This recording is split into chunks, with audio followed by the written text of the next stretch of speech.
Sebanyak 30 orang warga negara asing yang masih tinggal di Palembang belum dapat pulang ke negara tujuannya pasca merayakan Cap Gome di Pulau Kemarau karena pemberlakuan dari pemerintah terkait waspada virus corona.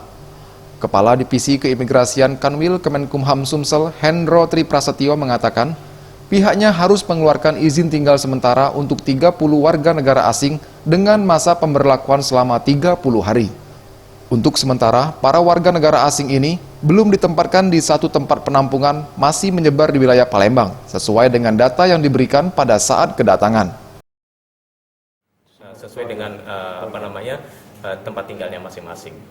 Dari datanya, waktu dia memberikan data di saat kedatangan. Ya, jadi 30 hari dia datang lagi ke sini dengan membawa persyaratan-persyaratan, misalnya surat dokter, surat keterangan yang lainnya, itu bisa diperpanjang sampai 3. Izin tinggal sementara ini harus diperpanjang dengan batas waktu yang telah ditentukan sampai diberlakukannya kembali perjalanan ke asal tujuan warga negara asing tersebut oleh pemerintah. Tim Liputan Sriwijaya TV.